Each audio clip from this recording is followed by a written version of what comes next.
Hello, welcome back to Chauhan tricks. तो आज हम लोग अपना लेक्चर स्टार्ट करने जा रहे हैं पीएचपी के ऊपर।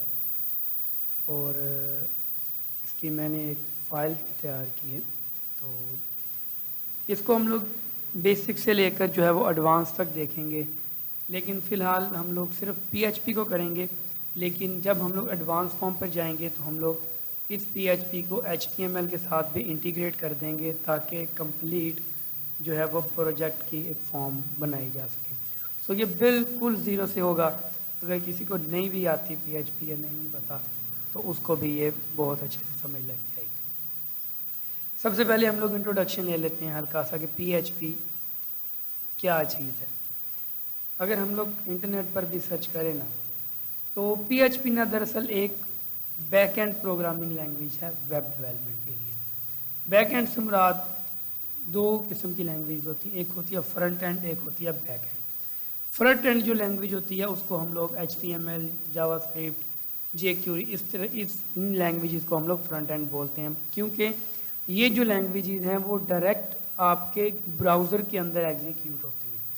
एग्जीक्यूट से मुराद जो हाई लेवल से लो लेवल लैंग्वेज पे जाती हैं, यानी कि मशीन अंडरस्टैंडिंग से वो ह्यूमन अंडरस्टैंडिंग पे आती हैं, वो आपकी इस क्रोम के अंदर ही आ जाती हैं। एग्जीक्यूशन आपकी क्रोम के अंदर ही हो जाती है। जिस तरह के अगर बेसिक आप लोगों ने C++ की हो तो वो C++ में हम लोग टर्बो या डिव यूज़ करते थे, तो वो कंपाइलर का काम करता था।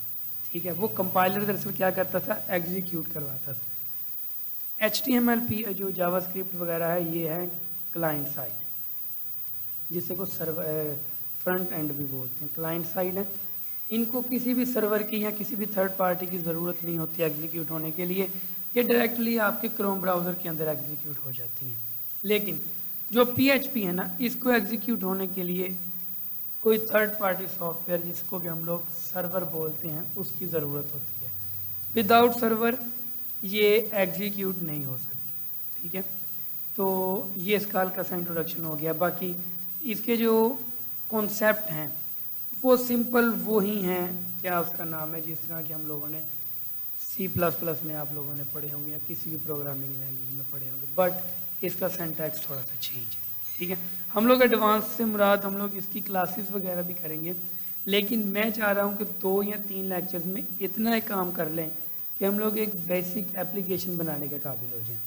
क्योंकि जो में PHP में आप लोग फंक्शंस यूज़ करेंगे, क्लासेस यूज़ करेंगे, वो जो हैं वो ज़रा एडवांस फॉर्म आ जाएंगी, तो हम लोग उनको भी इसमें ऐड कर लेते हैं। ठीक है, चलें, ये तो हमारा इंट्रोडक्शन हो गया, इसको हम लोग हाईलाइट कर लेते हैं, ये डन हो गया।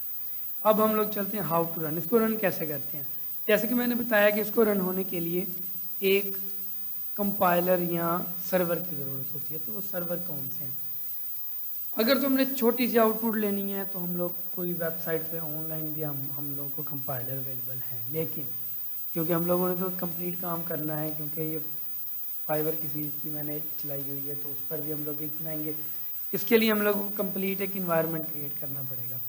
उसका क्या सोल्यूशन होता है? उसके लिए हम लोग सर्वर को इंस्टॉल कर लेते हैं, लोकल सर्वर को। मैं आपको सजेस्ट करूँगा जैम्प और वैम्प, ये 2 कर लें। ठीक है, लेकिन मैं जो है वो जैम्प यूज़ करता हूँ, आप लोग जैम्प यूज़ कर लें, बहुत ईजी है। जैम्प आप लिख दें, जैम्प डाउनलोड, जब लिखेंगे ये इनकी वेबसाइट आ जाएगी। इधर से इनका लेटेस्ट जो वर्जन है ये विंडोज़ के लिए, आप इस लेटेस्ट को 32 बिट या अपने हिसाब से आप ये, मैं आपको रिकमेंड करूँगा आप ये कर लें। ठीक है, 7 वाला या 7.4 चलें, अब ये भी कर लेंगे, कोई इशू नहीं, जो मर्ज़ी कर लें। इनमें से आप जस्ट उसको क्लिक नेक्स्ट नेक्स्ट करके इंस्टॉल कर लें। नहीं अगर ये भी हो रहा तो आप लोग यूट्यूब पे मेरी वो प्रीवियस डिस्क्रिप्शन में डाल दूँगा वीडियो, उधर से आप उसको देख लें, या किसी भी आप लोग नेट से हेल्प ले सकते हैं, बहुत ईजी है ये करना। ठीक है, तो ये तो हो गया। अब करना क्या है, जब ये इंस्टॉल हो जाएगा तो ये एक आपकी C ड्राइव के अंदर इस तरह की डायरेक्टरी बन जाएगी, ये जैम्प की। ठीक है, और आप इसको जहाँ से मर्जी, इसके डेस्कटॉप पे आइकन भी बन जाएगा। हम लोग इसको यहाँ से सर्च करते हैं जैम्प कंट्रोल पैनल, यहाँ पर भी आ जाएगा। अदरवाइज़ आप ये डायरेक्टरी ओपन करेंगे तो आपको ये इसके एंड पर भी ये मिल जाएगा। तो हम लोगों ने इसको इस पर क्लिक करना है तो ये इंटरफेस ओपन हो जाएगा स्टार्ट। और पहला स्टार्ट कर लेंगे, खैर है, लेकिन हम लोग अपाचे और MySQL कर लेते हैं। जब ये पोर्ट साइन हो जाए अपाचे और ये ग्रीन हो जाए, इट्स मीन आपका सर्वर जो है वो एक्टिवेट हो चुका है कंपाइल होने के लिए। ठीक है, हम लोग इनको मिनिमाइज करेंगे, वापस आ जाते हैं इसको। अब हम लोग आ जाते हैं हाउ टू रन। ठीक है, ये मैंने आपको बता दिया, इसको भी हम लोग रेड कर देते हैं। अब हम लोग नेक्स्ट चलते हैं इम्प्लीमेंटेशन के ऊपर। अब इसकी इम्प्लीमेंटेशन कैसे की जाएगी? सबसे पहले तो एक PHP का पेज बनाया जाएगा, उसके अंदर PHP का इन्वायरमेंट बनाया जाएगा। ठीक है, अब वो स्टूडेंट ये सोच कर हैरान परेशान हो जाते हैं कि HTML और PHP इनको कंपाइल कैसे करें। तो जो PHP का पेज होता है ना, उसके अंदर HTML लिखी जा सकती है, वो कंपाइल भी हो जाएगी। लेकिन HTML के पेज के अंदर PHP कंपाइल नहीं होगी, लिखी तो जाएगी लेकिन कंपाइल नहीं होगी। इसीलिए जब भी हम लोग एक प्रोफेशनल प्रोजेक्ट स्टार्ट करेंगे किसी भी क्लाइंट के लिए, तो हम लोग ये नहीं कहेंगे अच्छा हमने HTML भी बनानी है, PHP भी बनानी है, हम HTML की फाइल की नहीं, हम PHP की फाइल क्रिएट करेंगे। क्योंकि PHP की फाइल जब बंदा एग्जीक्यूट करेगा HTML ऑटोमेटिकली एग्जीक्यूट हो जाएगी, लेकिन PHP की को एग्जीक्यूट करने के लिए भी PHP की ज़रूरत होती है। हम लोग ये एक तो ये चीज़ सर्वर हो गया। दूसरा, हम लोगों को एक जो है वो टेक्स्ट एडिटर चाहिए होगा। अभी हम लोग बेसिक काम कर रहे हैं तो हम लोग ये Notepad++ को यूज़ करते हैं। ये मैं बाकी इधर पार्ट्स को बंद कर देता हूँ।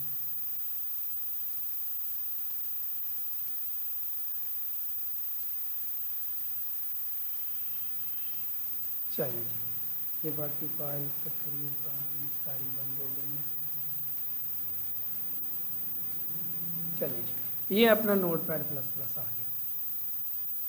अब हम लोगों ने क्या करना है, एक फाइल, सबसे पहले तो हम लोगों ने ये XAMPP जो सर्वर है इसके htdocs फोल्डर के अंदर आना है।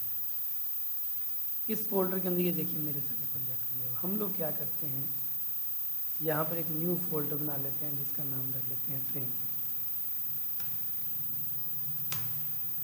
ये ट्रेनिंग का फोल्डर बन गया, ये ट्रेनिंग का फोल्डर बन गया।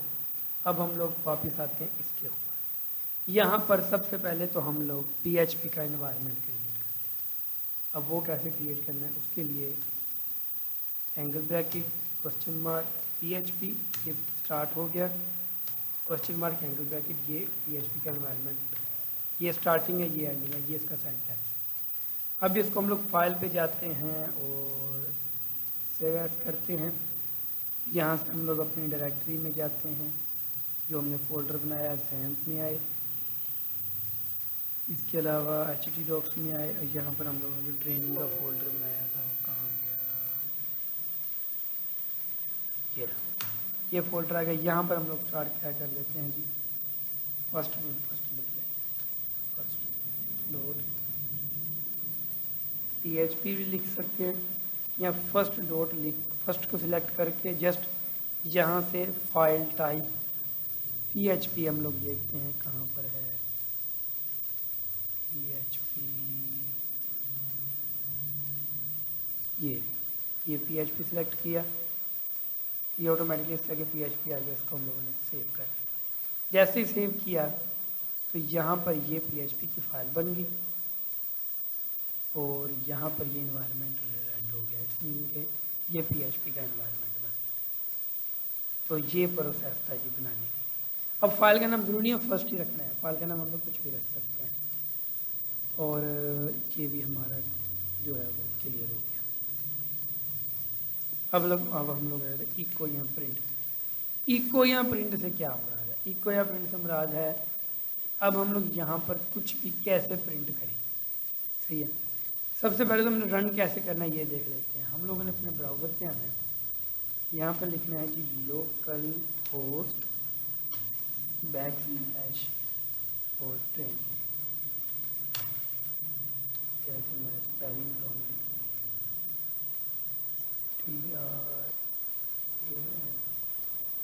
सॉरी स्पेलिंग गलत लिखे गए थे, इसको हम लोग ये स्पेलिंग चला देते हैं, ये स्पेलिंग लिखेंगे लोकल होस्ट इंटरसेप्ट है। चलिए ये भी पता चल गया। यहाँ पर वही स्पेलिंग लिखने हैं जो आपके इस फोल्डर के स्पेलिंग होंगे, इस फोल्डर के स्पेलिंग लिखे गए। अब जब हम लोगों ने ये लिखा तो ये हमारी हम लोगों ने इसमें डायरेक्टरी शो करा दी, जहाँ पर ये फर्स्ट डॉट PHP की फाइल इसको क्लिक किया तो ये जाहिर बात एम्पटी बिल्कुल। अब मैं यहाँ पर इको कराता हूँ, इको। अब इसका सिंटैक्स ये है, echo keyword double inverted comma के अंदर मैं चाहूँ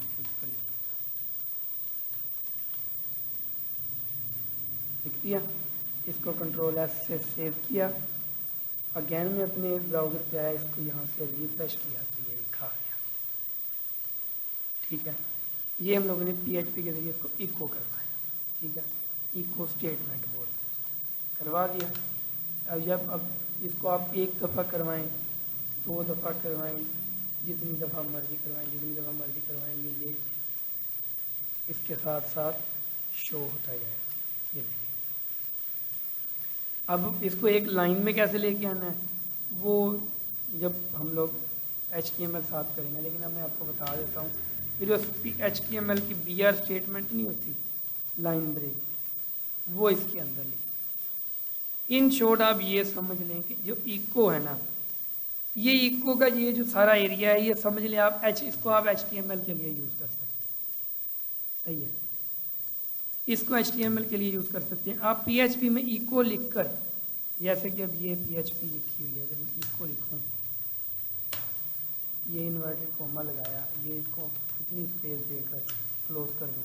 अब ये जो मेरा इन्वर्टेड कोमे के अंदर वाला सारा पोर्शन है, इसको मैं HTML के लिए यूज़ कर सकता हूँ, और ये मैं आपको यूज़ करके दिखाता हूँ। एक लाइन में आगे हम लोगों ने HTML में की थी H1 H2, हम लोग इसमें H1 लगाते हैं, H1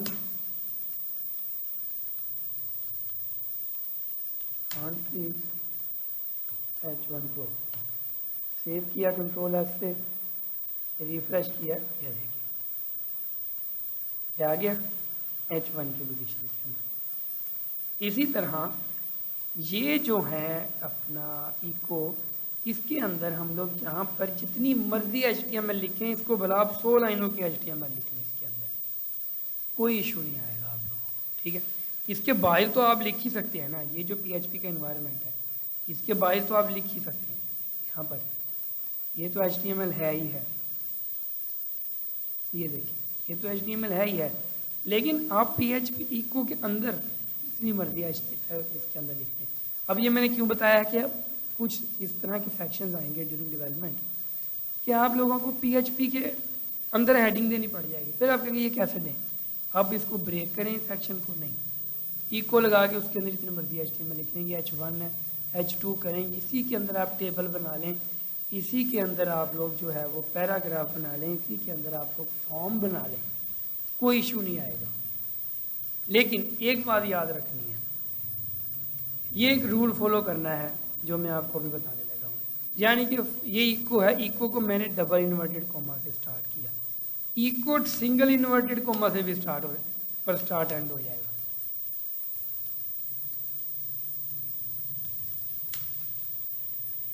ठीक है, इसको मैं रन करता हूँ, ये लें, इसने आउटपुट दे दी सिंगल पर भी, ये डबल पर भी चलता है, इन्वर्टेड कोमा पर, ये सिंगल पर भी चलता है।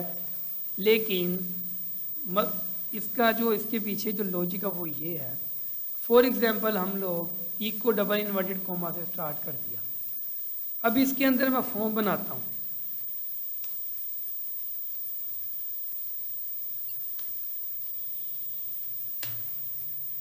फॉर्म का एक्शन तो लिखना पड़ेगा, एक्शन लिख देता हूँ मैं, एक्शन लिख दिया is equal to double inverted comma के अंदर। जब मैं लिखूंगा इसको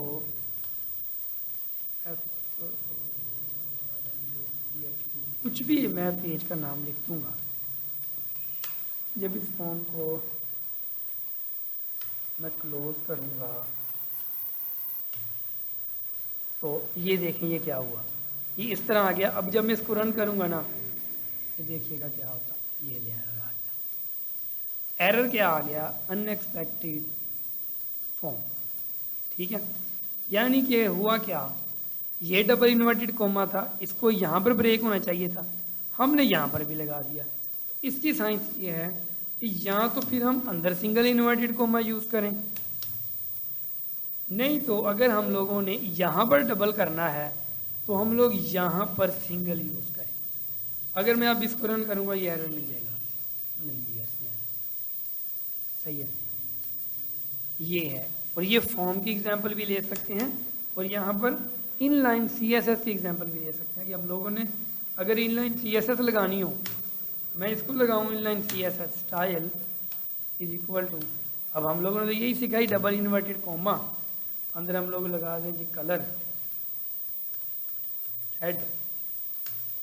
तो अब मैं जब इसको इको को रिफ्रेश करूँगा तो मुझे एरर दे देगा, सही है। तो ये मुझे इसने एरर दे दिया। अब यहाँ पर मुझे क्या करना है, अब मुझे यहाँ पर 2 स्टेप करने। अगर तो मैं इस यहाँ पर ज़्यादा HTML लिख चुका हूँ, इस पर के बहुत ज़्यादा सिंगल इन्वर्टेड कोमे लगा दिए हैं, तो उसको तो अब मैं नहीं, डबल लगवा दिए, उसको तो मैं नहीं ना अब सिंगल करने ज़रा, मैं क्या करूँगा, मैं बेहतर है मैं इसी को सिंगल कर लूँगा, जो मेरी स्टार्टिंग एंड है।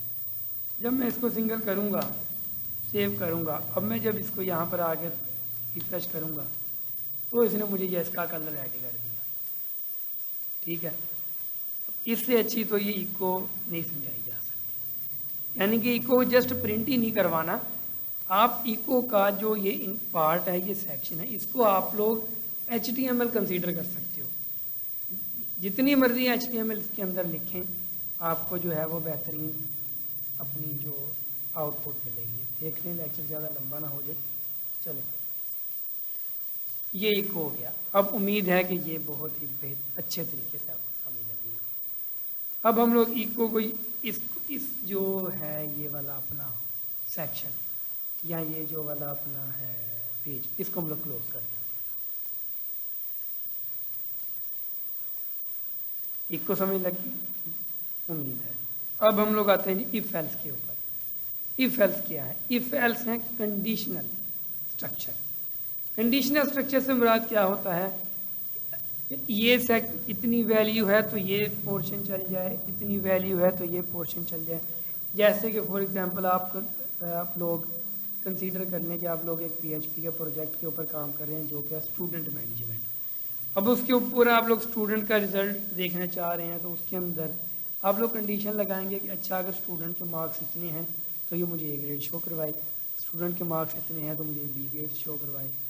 इस कंडीशनल को जहाँ पर आ जाए कि हाँ ये पोर्शन देखना है कि ये पोर्शन देखना है, वहाँ पर इस एल्स को यूज़ किया जाता है।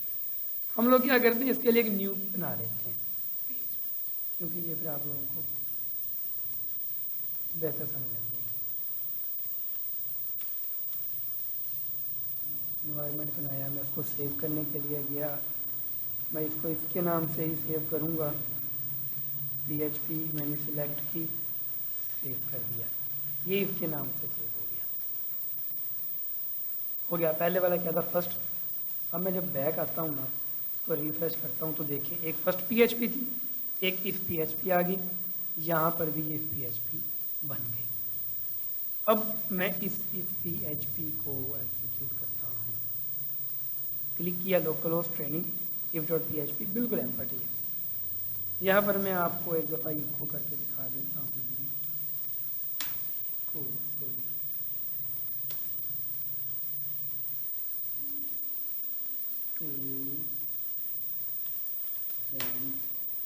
ग्रेड, ये आ गया स्टूडेंट ग्रेड आ गया। अब हम लोग क्या करते हैं, सबसे पहले तो हम लोग वेरिएबल्स का कॉन्सेप्ट समझते हैं, वो मैं इसमें ऐड नहीं किया।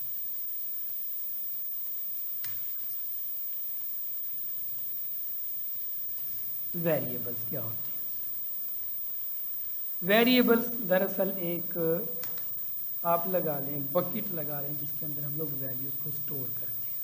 ठीक है, आप लोगों ने पढ़े होंगे C++ में भी या बाकी भी किसी भी लैंग्वेज में वेरिएबल्स हैं।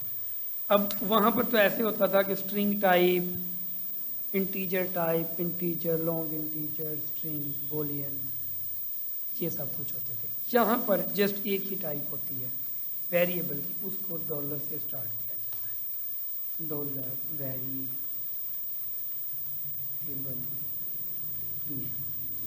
ठीक है, यानी कि डॉलर साइन लगाकर आप साथ जो भी लगाएंगे वो वेरिएबल का नेम होगा। लेकिन इसके कुछ कानूनों कवायद ये हैं कि वो अंडरस्कोर से स्लैश स्टार्ट नहीं होना चाहिए, वो किसी ज़ीरो या डिजिट से स्टार्ट नहीं होना चाहिए, और ब्रैकेट के बाद डॉलर के बाद स्पेस नहीं होनी चाहिए। बस यही है। इसको वैल्यू असाइन करने के लिए इज इक्वल टू, अगर तो आप लोगों ने इंटीजर टाइप, तो हम लोग यहाँ पर ये 100 साइन हो गया। अगर तो हम लोगों ने कोई स्ट्रिंग इसको बनानी है तो इसको हम लोग डबल इन्वर्टेड कॉमा के अंदर जो है वो असाइन कर देंगे। यहाँ जो मैंने ये किया, ठीक हो गया। इतना सा कॉन्सेप्ट है इसका वेरिएबल। अब हम लोग क्या करते हैं, इफ स्टार्ट करते हैं। हम लोग क्या करते हैं, सबसे पहले एक वेरिएबल बनाते हैं मार्क्स का। बना लिया, इज इक्वल टू, इसको वैल्यू असाइन कर दी 85। स्टूडेंट हैं जी, उसके मार्क्स आएंगे 85। इसमें हम लोगों ने ये मार्क्स असाइन कर दिया।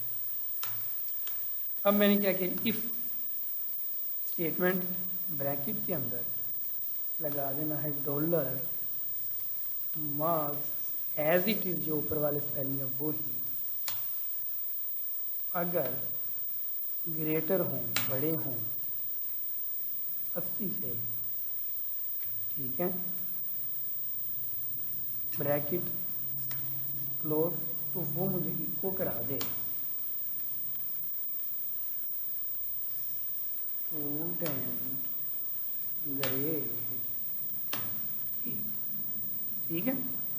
अगर तो मार्क्स 80 से ऊपर हों, मार्क्स ज़्यादा हों 80 से, तो वो क्या करा दे, ए ग्रेड। अब इसका ये कॉन्सेप्ट है, स्टूडेंट इस साइन में कंफ्यूजन हो गई। इसकी सिंपल सी ट्रिक ये है, ये जो एंगल ब्रैकेट का मुंह जिस तरफ खुला होगा ना, वो वैल्यू बड़ी होगी, सही है। अब यहाँ पर ये जो मार्क्स हैं ये ग्रेटर देन 80, अगर इसका मुंह इस तरफ मार्क्स की तरफ ओपन है तो ये मार्क्स ग्रेटर देन। अब इस मार्क्स से मुराद क्या है, ये वाले। अब यहाँ पर आप एक दफ़ा 85 कंसीडर करें, अगर 85 बड़ा है 80 से, 85 बड़ा है 80 से, तो ये वैल्यू ट्रू होगी। अदरवाइज वो क्या करवा दे, एल्स मुझे इको करवा दे, नहीं, एक दफ़ा मैं इसको हम फेल पास समझ लेते हैं, ठीक है। स्टूडेंट पास, ठीक हो गया। अगर 80, मैं इसको नहीं, हम इसको 80 नहीं करते, हम लोग इसका क्राइटेरिया रख लेते हैं 50, चले मैं 50 रख लिया। एल्स अदरवाइज वो मुझे करा देगी कि ये फेल। अब मैं इसको एक दफ़ा रिफ्रेश करता हूँ। अब यहाँ पर ये 7 स्कीम आ गया, क्योंकि हम लोगों ने ये दिया नहीं किया था।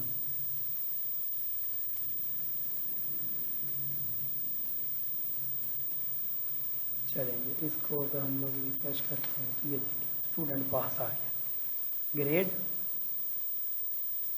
और ये पास। ग्रेड तो हमने ऊपर इको करवाया था ना, ये नीचे ये उसमें ये ट्रू होगी, ये पास, क्योंकि उसके 85 थे, 50 से बच। अब मैं क्या करता हूँ, इसके मार्क्स 49 कर देता हूँ।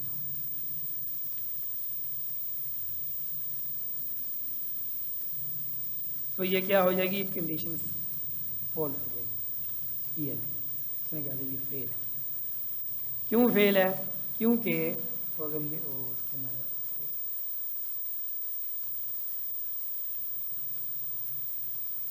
ये क्या हो गया,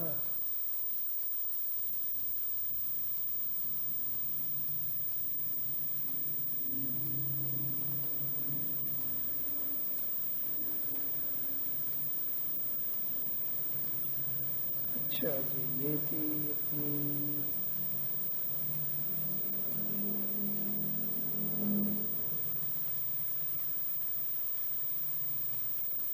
चलिए, इफ आ गया, इसको मैंने नोट कर सकते हैं। मैं तो इसका साइज इंक्रीज करने लगा था, ये फेल था और ये यहाँ पर मार्क्स 49 थे, यहाँ पर अब 49 लिखा आ गया, यहाँ पर ये 49 आ गया, 49 ग्रेटर देन 59, ये तो लेस है, ये जो कंडीशन है ये फॉल्स हो, जब ये नहीं चली तो ये ऑटोमेटिकली ये चल जाएगी, यहाँ पर कुछ भी हो। ये कॉन्सेप्ट है जस्ट इफ यहाँ एल्स का। अब हम लोग इफ एल्स इफ के साथ चलते हैं, यानी कि बहुत ज़्यादा कंडीशन लगा देते हैं। वहाँ पर हम लोग क्या करते हैं, हम लोग इस तरह करते हैं कि उसका न्यू पेज बना लेते हैं, उसका इसको बंद कर देते हैं, न्यू पेज पे हम लोगों ने ये पेस्ट कर दी, इसको सेव दी, हेल्प ये मैं कोड आपको प्रोवाइड भी कर दूँगा। हेल्प के नाम से सेव किया, यहाँ से हम लोग बैक आ गए, रिफ्रेश किया, ये हेल्प की आ गई, इसको हमने रन कर लिया। अब यहाँ पर हम लोग क्या करते हैं कि एक दफ़ा ये जो है इसको रिमूव कर, मार्क्स हम लोग कर लेते हैं जी स्टूडेंट के 65। अब हम लोग यहाँ पे कहते हैं जी अगर तो मार्क्स हैं जी स्टूडेंट के 80 से अबव, तो स्टूडेंट का जो ग्रेड है वो हो ए। ऐसे ही हेल्थी ब्रैकेट में डॉलर मार्क्स अगर ग्रेटर देन है 60 से, हाँ जी 60 से लगा लें, तो ये इको करवाए स्टूडेंट ग्रेड बी, ठीक है। हेल्थी मार्क्स स्टूडेंट हैं 45 के, देन वो को करवाए स्टूडेंट ग्रेड सी, ठीक है। अगर इनमें से कोई भी ना हो हेल्थ लास्ट पर, वो हमें शो करवाए इको एफ,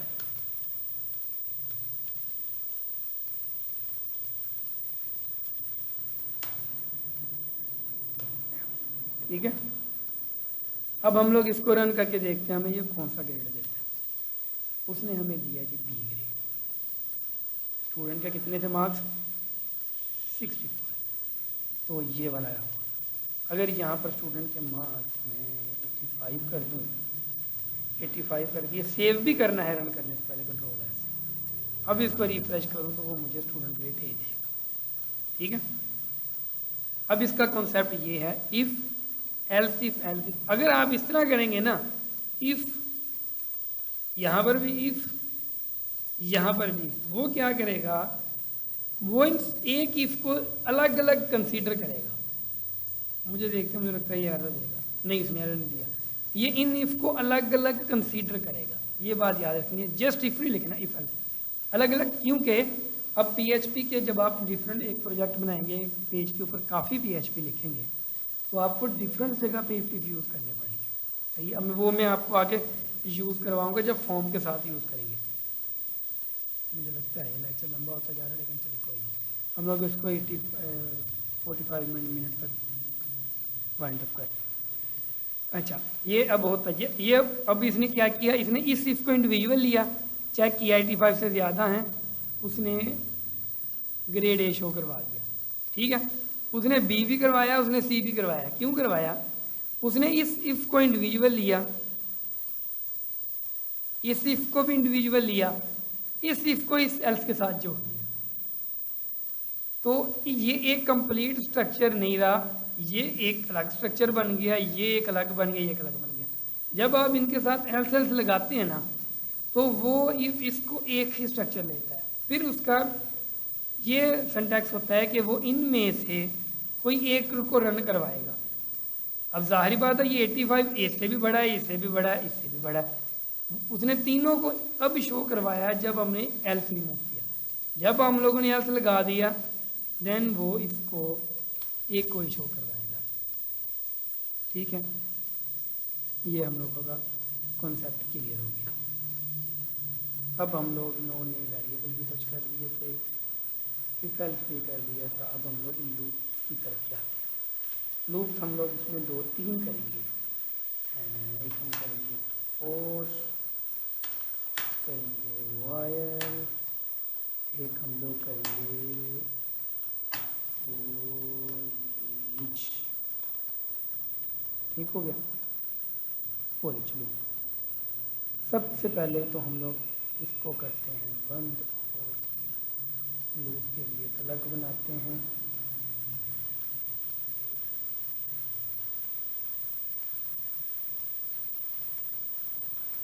लूप इसको मैंने PHP चैलेंज, ये फॉर लूप के लिए बन गया। वापस आया यहाँ पर ये लूप का भी आ गया। ये फिलहाल एम्पटी। अच्छा जी, हम लोग सबसे पहले फॉर लूप। सबसे पहले लूप है क्या? लूप है, आप इसको अगर आसान अल्फाज में मैं समझाऊँ तो रेपिटेशनल स्ट्रक्चर, जो कि जिसमें रेपिटेशंस होती हैं, जो कि अपने प्रोसेस को या अपने स्ट्रक्चर को या अपनी बॉडी को रिपीट करता है, वो चीज़ लूप होती है। यानी कि PHP में इन शॉर्ट उन्होंने हमें एक ऐसा स्ट्रक्चर प्रोवाइड किया है कि जिसके ज़रिए हम लोग इंक्रीमेंटल किसी चीज़ को इंक्रीज़ कर सकते हैं और डिक्रीमेंटल डिक्रीज़ कर सकते हैं। यानी कि फॉर एग्जांपल हमें किसी जगह 1 से लेकर 100 तक गिनती लिखनी है, तो क्या हम 1 2 3 4 5 अलग करके लिखेंगे? नहीं। PHP ने हमें एक स्ट्रक्चर दे दिया कि भाई आप इसमें कंडीशन लगाओ, लूप चलेगा। लूप दरअसल बोलते भी सर्कल को हैं, जो चीज़ रिपीट हो, रेपिटेशनल, उसको बोलते हैं लूप। तो अब हम लोग क्या करते हैं, लूप की 4 एग्जाम है। एक फॉर है, वाइल है, डू वाइल है, फॉर ईच है। लेकिन डू वाइल ज़्यादा यूज़ नहीं होता, वो मैं आपको करवा दूंगा। लेकिन जो ज़्यादातर प्रोजेक्ट्स में यूज़ होते हैं वो लूप्स हैं, फॉर, वाइल और ईच। ठीक है, अब ये मैं आपको चीज़ें उतनी करवा रहा हूँ जो कि आप 4 से 5 लेक्चर लेने के बाद एक प्रोजेक्ट बनाने के काबिल हो जाए। अगर तो इसको डीपली जाए ना, तो हम लोग घंटे घंटे की वीडियो एक एक इस पर बना सकते हैं पॉइंट के ऊपर। लेकिन हम लोग इसको एज आ लर्निंग प्रोसेस के लिए लेंगे, ना कि स्टडी वाला हिसाब करेंगे। चलेंगे, अब हम लोग लूप को यूज़ करते हैं। अब लूप कैसे स्टार्ट किया जाता है, इसका भी सिंटैक्स है। सबसे पहले हम लोग लिखते हैं जी for bracket start close small bracket. ठीक है, यहाँ पर हम लोग एक जो है वो वेरिएबल ले लेते हैं जी, आई ले लिया। चलिए, वेरिएबल आई। अब इसमें 3 चीज़ें होती हैं लूप के अंदर। एक तो हम लोगों ने इनिशियलाइज करवाना है अपना वेरिएबल, उसको वैल्यू असाइन करनी है इनिशियल। एक होता है वेरिएबल को इनिशियलाइज करवाना, एक होता है डिक्लेयर करवाना। डिक्लेयर से मुराद होता है ये जैसे कि मैंने किया, इसको बोलते हैं वेरिएबल डिक्लेयर कर दिया। ठीक है, एक होता है वेरिएबल इनिशियलाइज किया। इनिशियलाइज से मुराद क्या होती है, इसको वैल्यू असाइन कर देना। This is called initialisation.